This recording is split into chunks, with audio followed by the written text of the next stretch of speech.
Əziz dostlar, biz bir gün qara şalvar kesəcəyik.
Sözlerim, hayatım benim, nefesim benim, güzelim en azizim. Sana karşı bu olan hislerimi çaktırmaz hiç sözlerim. Senden önce ne olursa da kaldı geçmiş hayatta. Anladım ki bu megamda sen varsan hayatımda. Senden ötürü gelmişem, bil ki dünyaya ben tekçe seni sevmişem. Bir yana yana ben senden ötürü gelmişem, bil ki dünyaya ben tekçe seni sevmişem. Bir yana yana ben.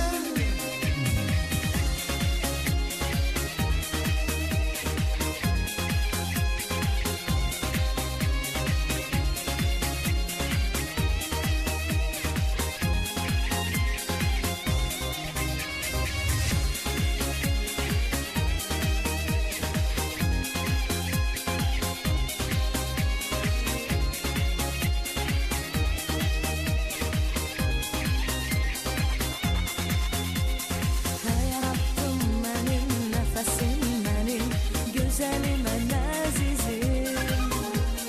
Sana karşı bu olan hislerimi çaktırmaz hiç sözlerim.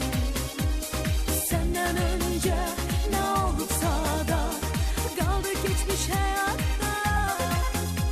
Anladım ki bu megamda sen varsan hayatımda. Senden ötürü gelmişem, bil ki dünyaya ben tekçe seni sevmişem. Bir yana yana ben. Baxın, şalvarın asları vuruldu. Şalvarın asları tam qaydasında. Növbəti çəkilişdə sizə ciblərin də hazırlanmasını göstərəcəm. Əziz dostlar, şalvarın hazırlanma anını bitirdik. Demək olar ki, bizim şalvarımızın cibləri hazır. Cibləri hazırdır. Cibləri hazır. Növbəti tikilişimiz olacaq şalvarı tamamlamaq.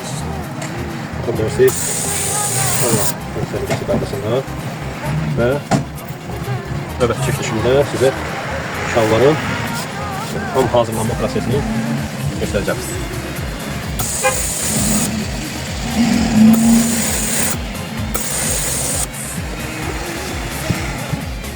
Bu bizim şalvarımız hazırlandı. Dostlar, dalcib də hazırdır. Uykusuz geceler, seni öldüren düşünceler.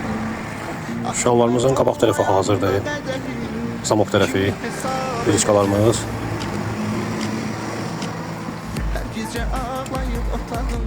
Əziz dostlar, sonunda bax belə bir şalvar alındı.